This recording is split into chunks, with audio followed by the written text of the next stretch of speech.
नमस्कार। द देसी अड्डा पर आपका स्वागत है। मैं हूं राकेश तिवारी। देखिए, कांग्रेस अब तक अपने 6 प्रत्याशियों के नामों की घोषणा नहीं की है। महाराजगंज को लेकर असमंजस तो है ही, इसके साथ ही 5 लोकसभा क्षेत्रों पे जहां कांग्रेस को अपने प्रत्याशी देने हैं, वहां भी लोगों में ऊहापोह की स्थिति है। कांग्रेस प्रत्याशी के दौर में शामिल नेताओं के भी सांसें फूल रही हैं कि आखिर किसको टिकट मिलेगा। महाराजगंज को लेकर तो कई तरह की बातें हैं। एक अनार और 100 बीमार की स्थिति है। महाराजगंज में रोज किसी नए प्रत्याशी के नाम की चर्चा शुरू हो जाती है और ऐसा लगता है कि पूरे बिहार में जो कांग्रेस का मंथन है वो खत्म होने का नाम ही नहीं ले रहा। न जाने किसका दबाव है या न जाने कौन सी रणनीति बना रही है कांग्रेस कि जब चुनाव सर पे है, पहले चुनाव का जो फेज का चुनाव है वो नज़दीक है, लेकिन अभी तक अपने सभी प्रत्याशियों के नामों को फाइनल नहीं कर पा रही है। अब इसे विडंबना ही कहा जाएगा कि जब सारी पार्टियां अपने प्रत्याशियों के नामों की घोषणा कर चुकी है और चुनावी मैदान में उसके प्रत्याशी प्रचार में जुट गए हैं, वैसी स्थिति में कांग्रेस के इन 6 सीटों पर अभी प्रत्याशियों ने प्रचार नहीं शुरू किया है। अब महाराजगंज में ही ले तो कौन प्रचार करेगा? किसी के नाम की न घोषणा है और न किसी को ये आश्वासन दिया गया है कि टिकट आप ही को मिलेगा। वैसे इस लाइन में नाम तो बड़े हैं और जो ताज़ा नाम सामने आया है वो नाम है सचितानंद राय की पत्नी इंदु राय का। और ऐसा माना जा रहा है कि अब इस रेस में इंदु राय आगे चल रही हैं। सचितानंद राय ने आकर निर्दलीय चुनाव लड़ने की घोषणा की और इसके बाद कांग्रेस के कान खड़े हो गए और ऐसा माना जा रहा है कि सचितानंद राय ने कांग्रेस से सेटिंग कर ली है और उनकी पत्नी इंदु राय को टिकट मिलने की संभावना बढ़ गई है। तो क्या अरुण कुमार और आकाश कुमार सिंह का पत्ता महाराजगंज से साफ हो जाएगा और सचितानंद राय चुनावी मैदान में बाजी मार लेंगे, उनकी पत्नी को यहाँ से टिकट मिल जाएगा? तो ये देखना अभी बाकी है। वैसे यदि इतिहास के पन्नों पर नज़र डालते हैं तो महाराजगंज से 1991 में गिरजा देवी चुनावी मैदान में जीती थी। वो भी भूमिहार जाति से आती थी, बैद्यनाथ पांडे की पत्नी थी। वो भी बनियापुर विधानसभा क्षेत्र की ही निवासी थी, जो हरपुर कराह गांव है बनियापुर प्रखंड के, उसी की वो निवासी थी। और सचितानंद राय भी बनियापुर प्रखंड के ही निवासी बताए जाते हैं। लौवा छतवा में इनका घर है और यहीं के इंदु राय उन लौवा छतवा की निवासी हैं। तो ऐसी स्थिति में एक इसे संयोग कहा जाए कि एक तो जो महिला इस यहाँ से पहले जीती हैं वो भी इसी बनियापुर की हैं, और इसे संयोग ही कहा जाएगा कि जनार्दन सिंह सिग्रीवाल जो कि बीजेपी के कैंडिडेट हैं वो भी बनियापुर प्रखंड में ही उनका पैतृक गांव रहा है। तो अब ऐसी स्थिति में बनियापुर में लड़ाई आकर सिमट गई है और बनियापुर की लड़ाई अब महाराजगंज में होगी तो कैसा होगा ये अभी आने वाले समय में पता चलेगा कि क्या इंदु राय को महाराजगंज से टिकट मिल रहा है। यदि मिल रहा है तब तो लड़ाई दिलचस्प होगी। इंदु राय और जनार्दन सिंह सिग्रीवाल दोनों के बीच मुकाबला होगा। आप सभी जानते हैं कि सचितानंद राय हैं, उनकी अदावत जनार्दन सिंह सिग्रीवाल से पुरानी है। पिछले एमएलसी के चुनाव में उनका टिकट बीजेपी ने काट दिया और ऐसा माना जाता है, सचितानंद राय का आरोप है कि जनार्दन सिंह सिग्रीवाल के इशारे पर ही उनका टिकट कटा और धर्मेंद्र कुमार सिंह को, अपने स्वजातीय को, उन्होंने टिकट दिला दिया।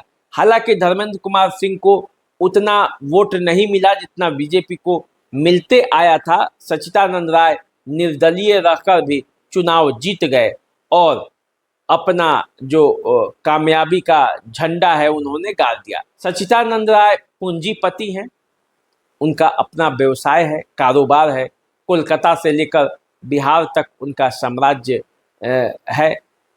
एक बड़े राजनीतिक भी माने जाते हैं, क्योंकि 2 बार वे विधान परिषद का चुनाव जीत चुके हैं। एक बार शिक्षक निर्वाचन क्षेत्र में सपोर्ट करके प्रत्याशी को जिता भी चुके हैं। तो ऐसी स्थिति में सच्चिदानंद राय अपने राजनीतिक कौशल का परिचय लोकसभा के चुनाव में देना चाहते हैं और इसीलिए उन्होंने कांग्रेस से ये नज़दीकी बढ़ाई है।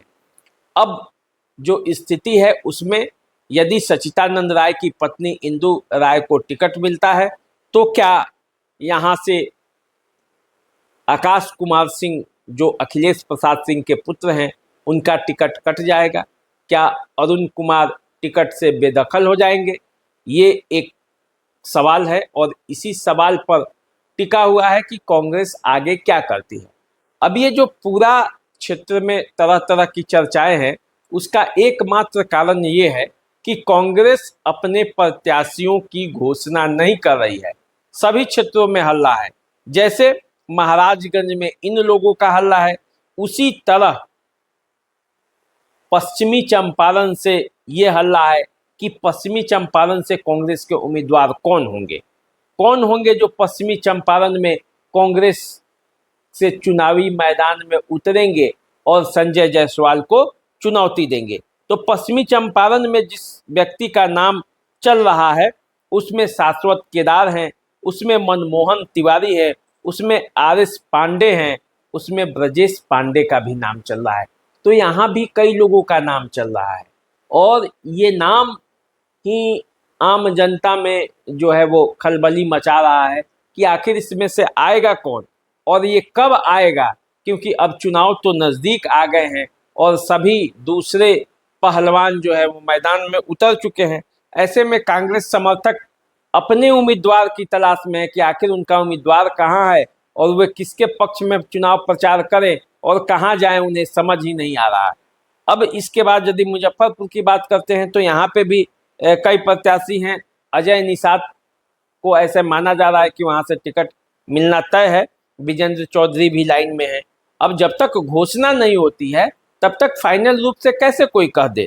सासाराम में छेदी पासवान भी हैं, राजेश राम भी हैं, बैद्यनाथ राम भी हैं और ललन पासवान की भी चर्चा हो जाती है। तो अब ये मामला है। इसी तरह समस्तीपुर में सन्नी हजारी हैं, वीके रवि हैं, आईपी गुप्ता हैं। इन लोगों के नाम की चर्चा होती है। सन्नी हजारी को लेकर माना जाता है कि उनको टिकट मिल जाएगा।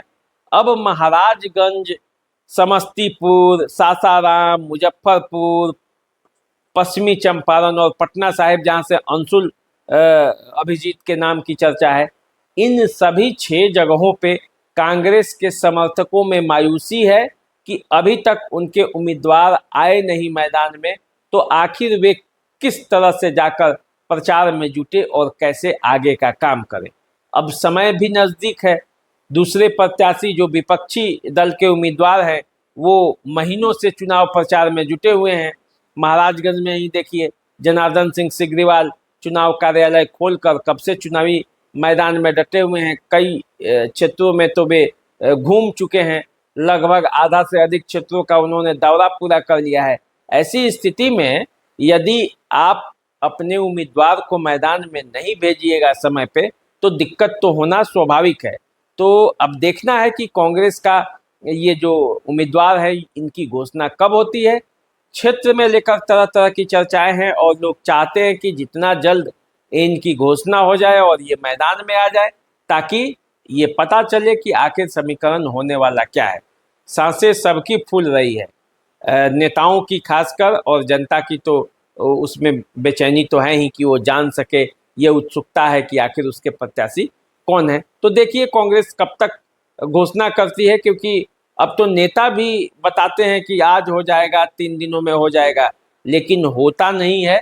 न जाने कहाँ मामला अटका है, पता नहीं चलता कि आखिर कांग्रेस चाहती क्या है और कांग्रेस घोषणा नहीं कर पा रही है बिहार के इन 6 सीटों पर, तो आखिर उसके पीछे राज क्या छिपा है।